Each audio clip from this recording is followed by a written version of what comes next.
오늘 함께 나눌 말씀 아모스 2장 1절에서 3절 말씀입니다. 아모스 2장 1절에서 3절입니다.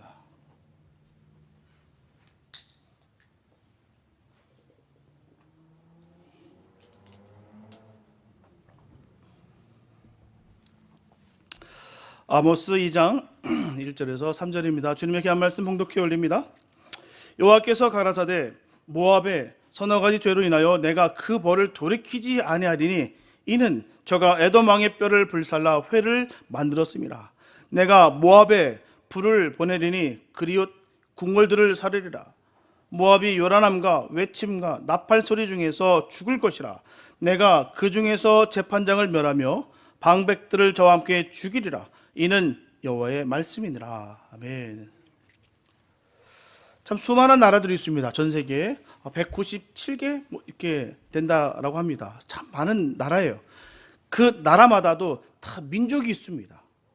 또 민족마다 기가 막히게도 기질이 다 있어요. 민족은 기질에 따라서 각각 다른 문화를 창조한다는 것이죠. 참 우리나라 민족 참 민족성 대단합니다. 평소에는 모르겠는데 큰일이 일어나면 그렇게 단합이 잘 될 줄 모르겠어요. 그리고 큰일을 치를 때마다 그렇게 뜨거움이 있을 줄 모릅니다. 참 대단한 민족이에요. 그래서 예수 믿는 것도 얼마나 극성 있게 잘 믿는지 모르겠어요. 그 짧은 기독교 문화인데도 불구하고 참 우리나라만큼 폐허 속에서 그렇게 부강한 나라 된 것도 아마 처음일 줄 믿습니다. 그만큼 기질이 대단해요.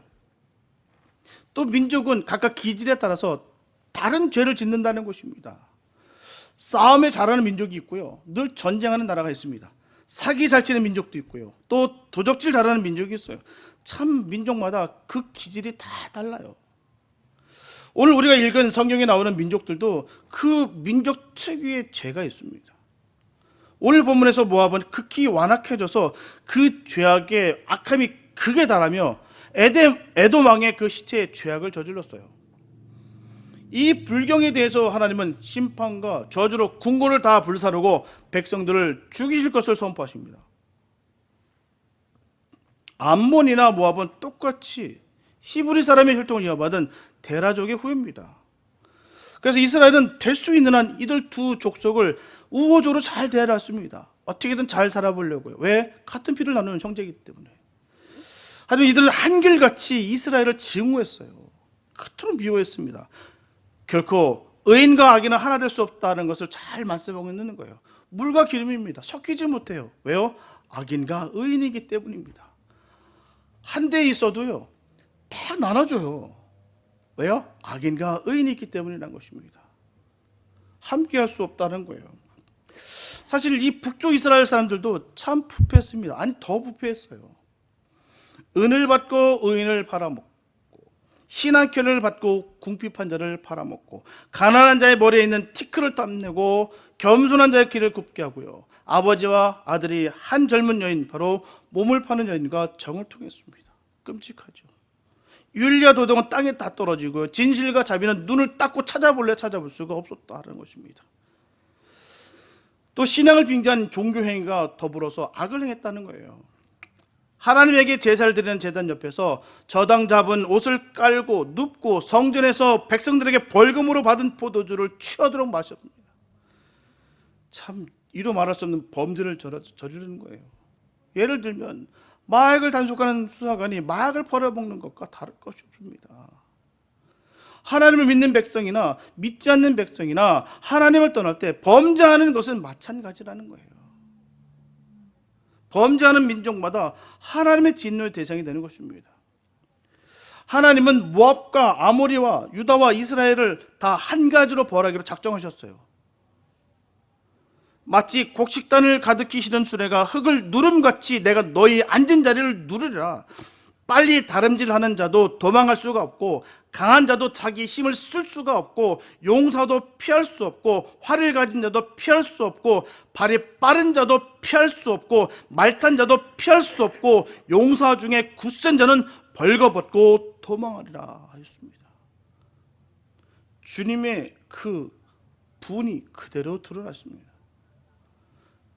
그래서 이렇게 범죄한 민족을 형벌하기로 작정하신 하나님은 이스라엘에 대해서는 다음과 같이 말씀하셨어요.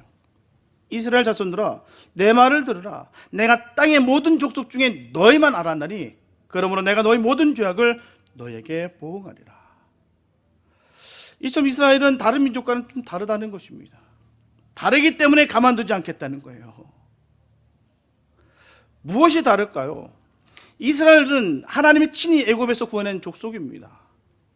이스라엘 민족 자체가 별나서가 아니에요. 특별해서가 아닙니다. 하나님께서 손수 애굽의 노예에서 구원해내셨으니 하나님께서 한 일이 허사가 되지 않도록 하기 위해서 이스라엘은 그냥 내버려 둘 수가 없다라는 것입니다. 예를 들어서 자동차가 못쓰게 되어 버리고 싶으나 지금까지 돈을 들여 고친 것을 생각해 보니 새 차 사는 것보다 더 돈이 들어도 고쳐서 타겠다라는 것입니다. 그러므로 모압과 아모리 사람들에게 내려오고자 하는 벌과 유다와 이스라엘에 내려오고자 하는 벌이 다르다는 거예요. 모압과 아모리 사람들에게는 심판이요 형벌입니다. 유다와 이스라엘에게는 징계요 재앙이라는 것입니다. 형벌과 심판은 하나님을 알지 못하는 민족에게 내리는 형벌입니다. 징계와 재앙은 하나님이 사랑하는 백성들을 구원하기 위해서 내리는 채찍이다라는 것입니다. 하나님을 알지 못하고 율법을 범하는 민족은 장차받을 형벌을 미리 벌하는 것입니다. 하나님 알고 율법을 알면서 범죄하는 민족에게는 매로 때리고 재앙으로 쳐서 구원하시겠다는 거예요. 거기서 다르다는 것입니다. 심판과 형벌도 그리고 징계와 재앙도 너무나 무시무시한 값을 지불해야 되는 거예요. 무시무시합니다. 매 맞는데 좋을 게 뭐가 있습니까? 아픈 건 매 아닌 것이 똑같습니다. 그러나 그 아픔이 살리는 것과 죽이는 것은 다르다는 거예요. 주님의 마음은 우리를 늘 살리고자 하신다는 것입니다. 죄 가운데 있던 우리를 살리고자 우리를 흔들어 깨우신다는 거예요. 지금 이스라엘을 바라보는 시선이 그렇다는 것입니다. 오늘 본문을 중심으로 악인의 몰락하는 모습을 통해서 죄의 값이 얼마나 무서운 것인지 우리가 생각하는 시간이 되었으면 좋겠습니다. 아모스 1장에서 이어서 2장에서도 계속 열국에 대한 심판을 경고하고 있어요. 그리고 오늘 본문에서는 모압에 대해서 경고하고 있습니다. 분명하게 모압에 대한 심판도 역시 여호와께서 가라사대라는 말로 시작하고 있습니다. 이처럼 하나님께서 반드시 계산하시겠다는 말씀이에요. 하나님의 이름을 걸고 약속하신 것입니다. 내가 손을 대겠다. 어느 누구도 이 징벌은 피할 길이 없다라는 것을 분명히 주님께서 말씀하시는 것입니다. 그렇기 때문에 아모스는 하나님 말씀을 전하는 중개자에 지나지 않다는 거예요. 그 표현은 주님께서 또 내용은 주님께서 이루시겠다는 것입니다. 오늘 본문 3절 제일 끝부분을 보게 되면 이는 여호와의 말씀이니라 라는 말로 끝맺음을 하고 있습니다. 그래서 오늘 본문은 시작도 여호와의 말씀, 끝도 역시 여호와의 말씀입니다. 이렇게 하나님의 강한 의지가 그대로 드러나 있는 이유는 그들의 죄가 너무나도 잔혹했다는 거예요. 그래서 본문에서 전하기를 모압의 서너 가지 죄로 인하여라고 말씀하고 있습니다. 이처럼 하나님의 심판의 동기를 분명하게 전하고 있어요. 죄로 인해서 내가 너희들을 때렸다. 반드시 값을 지불케 하시겠다라는 것입니다. 모압은 우리가 잘 아는 대로 롯의 후손입니다. 아버지 롯과 첫째 딸 사이에 난 후손이 바로 이 모압이에요. 그리고 우리가 알아야 되는 것은 아모스에서 암몬에 대한 심판이 모압에 대한 심판보다 앞서 서술된 것은 그 당시 암몬이 모압보다도 더 강성해 있음을 전하는 것입니다. 모압은 지금의 사해 동편에 위치한 곳입니다. 그래서 아주 비옥한 농경지와 목축지를 잘 갖추고 있었던 곳입니다. 그래서 일찍부터 잘 조직된 왕국이에요. 비옥한 땅입니다. 잘 정비된 나라예요. 그 옛날 나오미와 그 남편 엘레멜렉 그리고 두 아들이었던 바로 말론과 기론이 유다 베들레헴에 흉년이 들었을 때 바로 이 모압 땅에서 이 흉년을 피했습니다.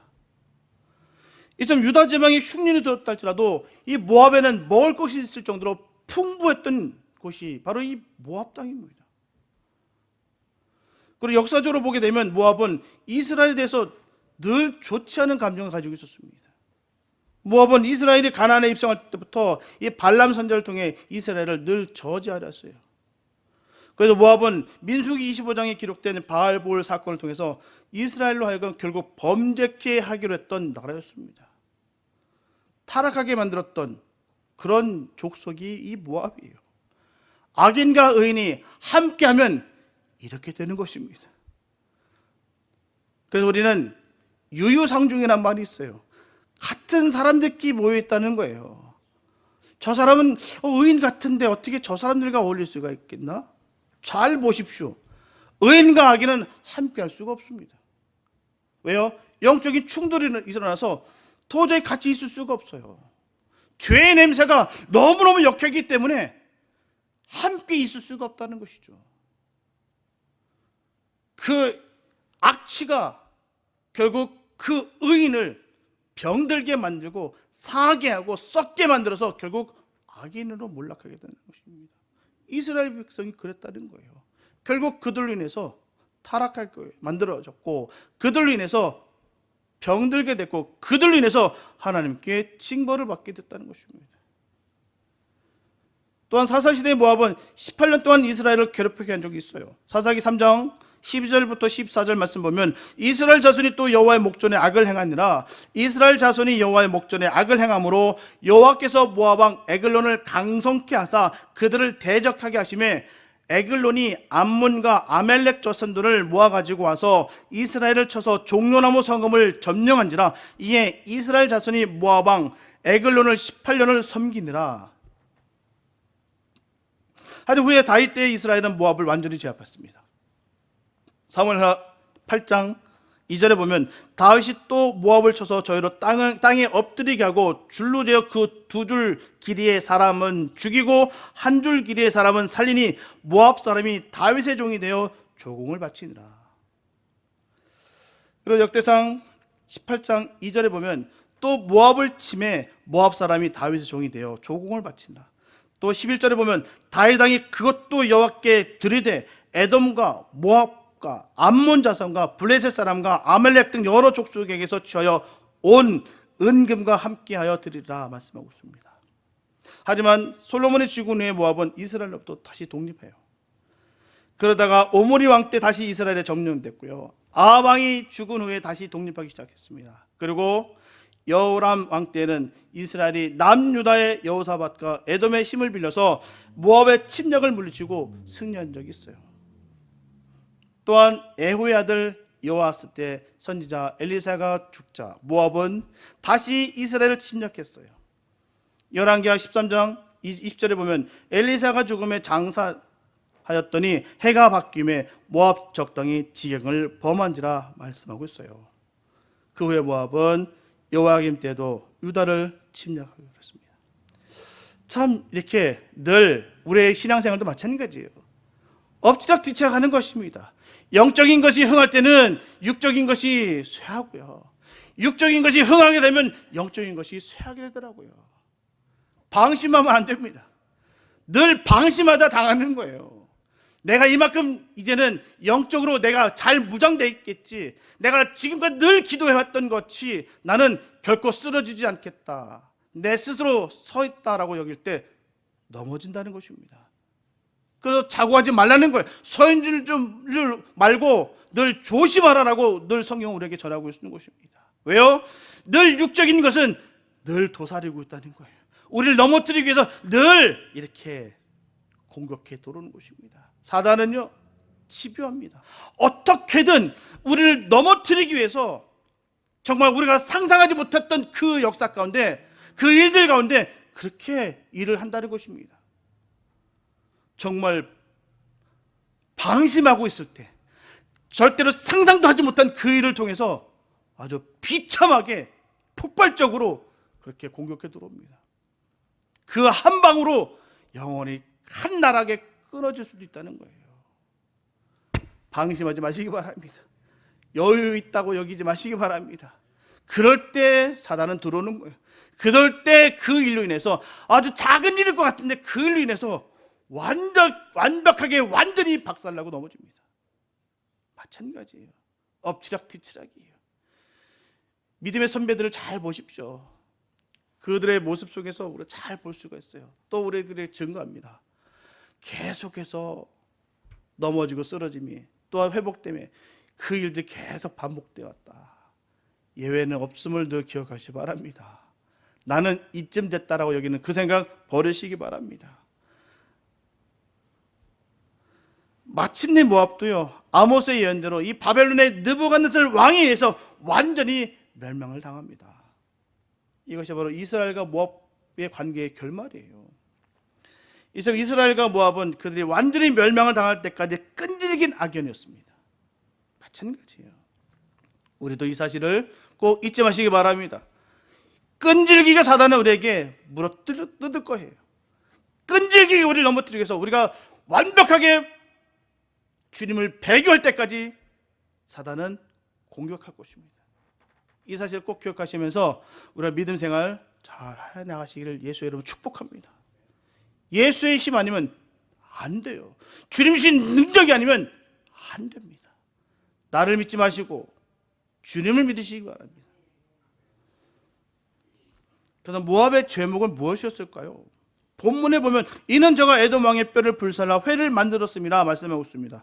구약 성경에 보게 되면 사람을 불태워 죽이는 것은 그냥 사설이 아닙니다. 중범죄를 저지른 사람에게만 하는 일이었어요. 특별한 일이었습니다. 예를 들면 이스라엘 백성들이 여리고성을 점령했을 때 여호수아서 7장 19절에서 여호수아가 아간에게 고하기를 이스라엘의 하나님 여호와께서 영광을 돌려 그 앞에 자복하고 내 행한 일을 내게 고하라. 그 일을 내게 숨기지 말라 했어요. 하나도 숨기지 말고 다 고하라. 그 말입니다. 왜냐하면 분명히 하나님이 이스라엘 백성들에게 여리고성 안에 있는 것들은 다 내게 다 돌려라. 그렇게 말씀하셨기 때문입니다. 어느 것 하나라도 예외 없이 다 하나님께 바치라. 주님이 말씀하셨다는 것이죠. 하지만 아간은 어떻습니까? 물질이 너무너무 탐이 나서 자기가 탈취한 물질의 일부를 감췄어요. 이 정도는 괜찮겠지. 그러다가 아간은 어떻게 됐습니까? 돌에 맞아 죽고 또한 그 시체가 불에 불탔습니다. 분명히 여호수아는 여호수아 7장 15절에서 바친 물건을 가진 자로 뽑은 자를 불사르되 그와 그 모든 소유를 그리하라. 이는 여호와의 언약을 어기고 이스라엘 가운데서 망령된 일을 행하였음이라 하셨다라. 결국 아간은 그 범죄로 인해서 멸망을 당했습니다. 그리고 레위기 20장 14절에 보게 되면 누구든지 아내와 그 장모를 아울러 취하면 악행인즉 그와 그들을 함께 불사를지니 이는 너희 중에 악행이 없게 하람이라. 또한 레위기 21장 9절에 보게 되면 아무 제사장의 딸이든지 행음하여 스스로 더럽히면 그 아비를 욕되게 하미니 그를 불사를지니라. 이렇게 구약 성경에 보게 되면 장모와 딸을 동시에 범한 파렴치한 사람이라든지 하나님의 거룩한 종인 제사장의 딸을 범하는 자에게는 형벌을 내릴 때에도 불태워 죽이도록 규정되었습니다. 그러므로 이미 죽은 자의 뼈를 취하여서 불사르는 것은요, 적에 대한 극심한 경멸을 주는 거예요. 특히 본문에 보게 되면 에돔 왕의 뼈를 불살 뿐만 아니라 태운 뼈를 담장이나 벽에 칠하는 회를 만들었다는 거예요. 이 말씀의 뜻은 바로 흔적조차 다 없애겠다는 의도가 되는 것입니다. 너무나 끔찍한 만행이에요. 있을 수 없는 얘기입니다.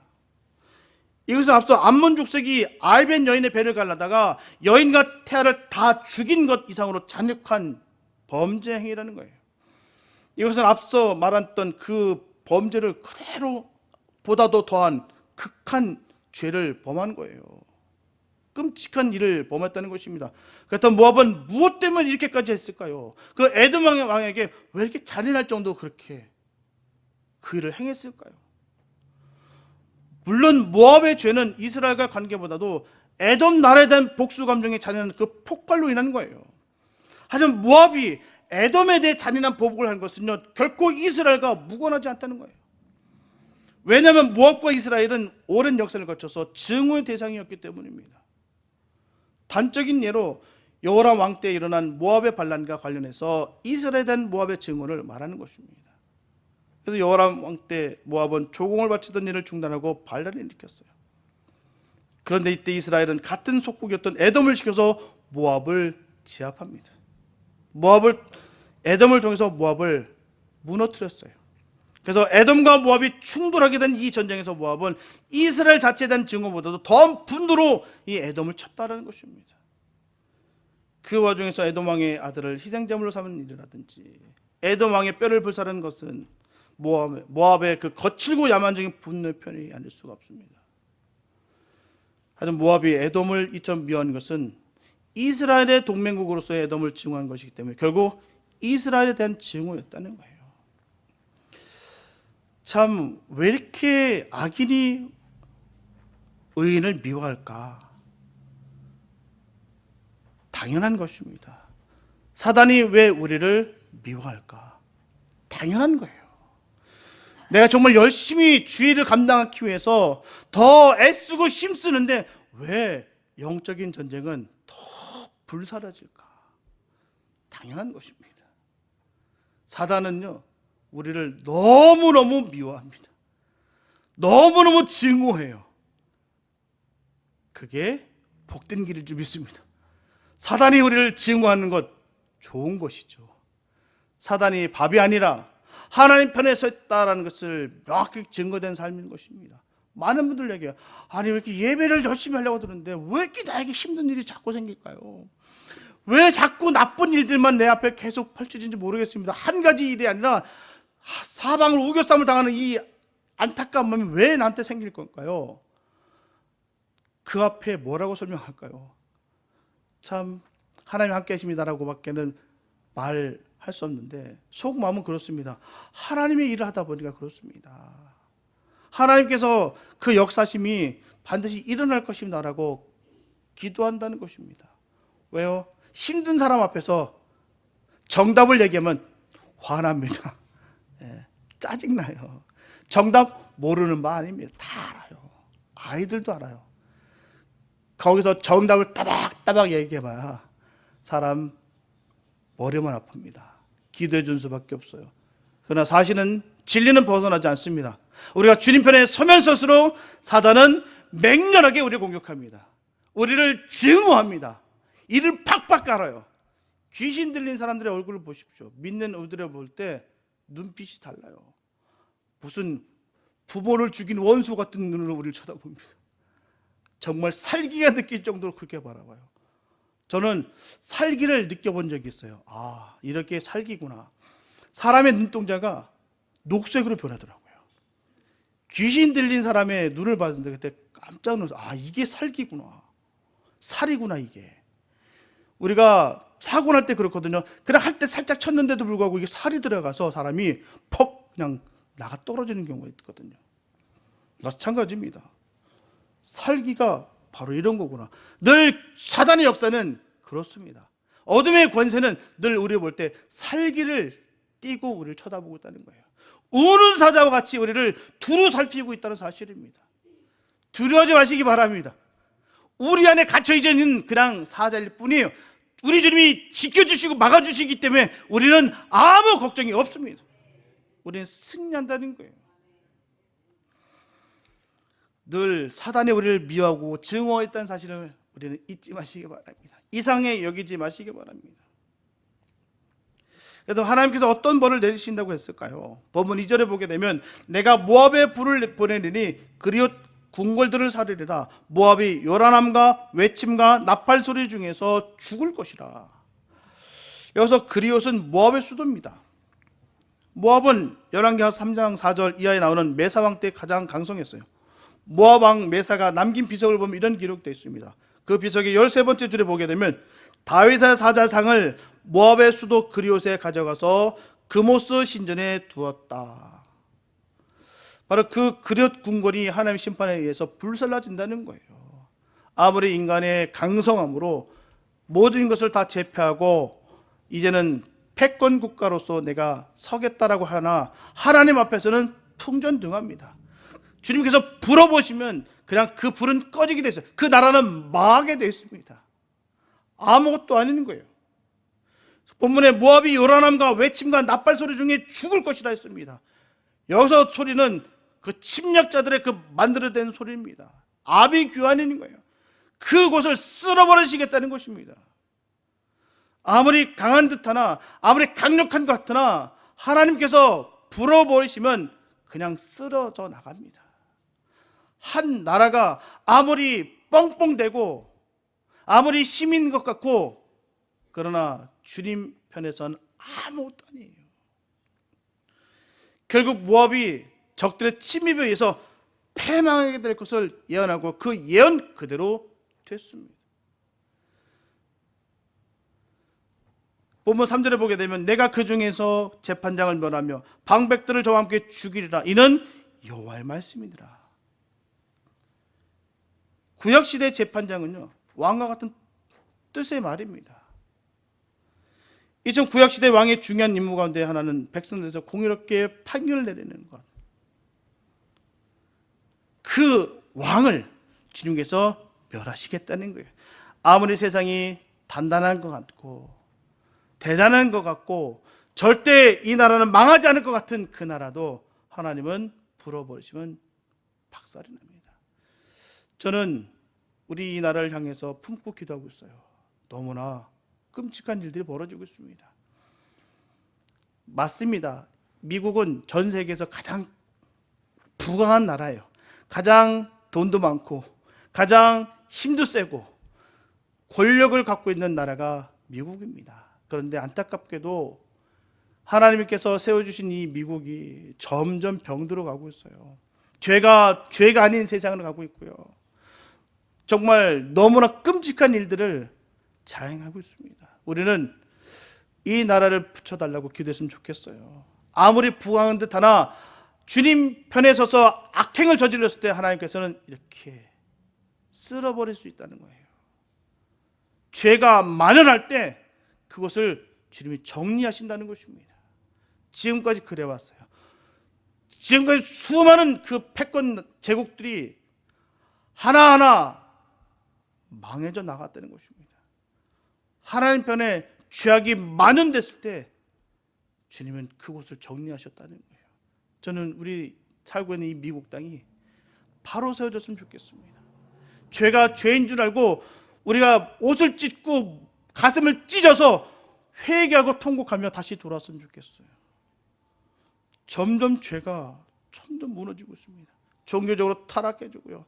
도덕적인 파괴, 인간성의 그 상실이 점점 빚어나와서 구분 재판, 방백들의 착취가 모두 그들의 죄로 인해서 무너졌던 것 같이 지금 우리 이 시대가 그렇다는 것입니다.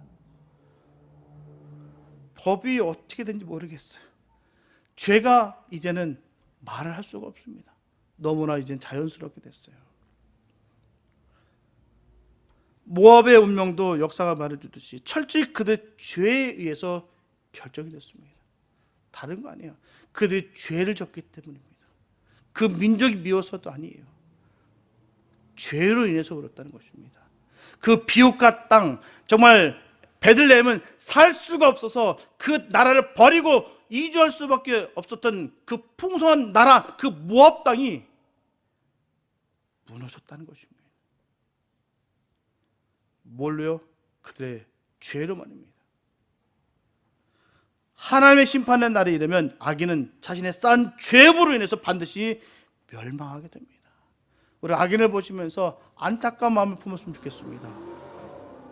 왜요? 자신의 쌓은 죄업으로 인해서 반드시 멸망하게 될 것이다 라는 것입니다. 죄는 무서운 거예요.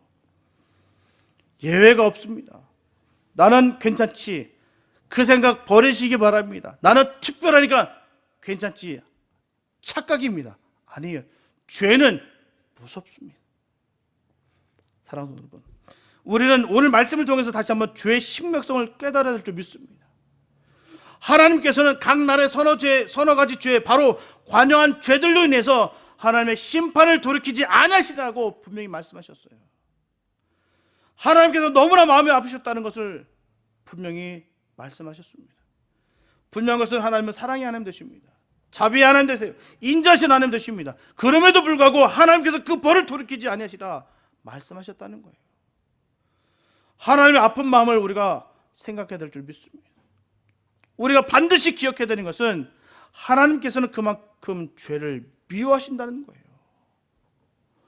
그렇기 때문에 우리는 죄에 머물러 있지 마시고 죄에 대해서 단호하게 떠나야 될 줄 믿습니다. 우리 이미 예수 안에 있는 구속으로 말미암아 하나님의 은혜로 값없이 의롭다함을 받은 사람들이에요. 얼마나 감사한지요. 힘들고 고통이 우리에게 임했다 할지라도요, 이 한 가지로 말미암아 모든 것이 다 풀립니다. 하나님께서 우리를 은혜로 다 갚아주셨다. 하나님 나 자녀 삼아 주셨다. 나에게 영원한 생명을 주셨다. 이 한 가지로 말미암아 내가 어떤 고난을 받고 핍박을 당한다 할지라도 우리가 기쁠 수 있는 이유가 여기 있어요. 다른 데서 찾지 마시기 바랍니다.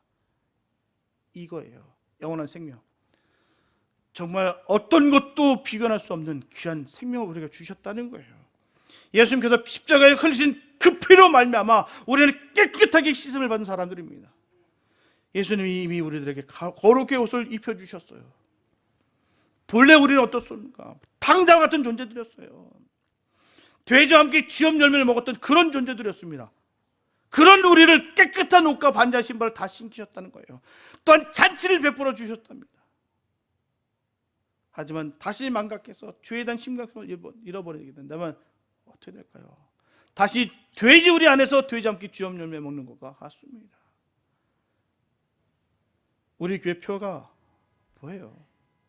말씀과 삶이 하나 되는 교회입니다. 우리 교회가 그렇게 됐으면 좋겠어요. 결국 주님의 기쁨이 되는 삶을 살아가라는 거예요. 만약에 말만 주님의 기쁨이 되자고 한다면 삶은 그렇지 않으면 결국 입으로만 하는 것입니다. 입으로만 하는 것은 아무 소용이 없어요. 우리의 모습을 통해서 주님을 미소 짓게 하시기 바랍니다.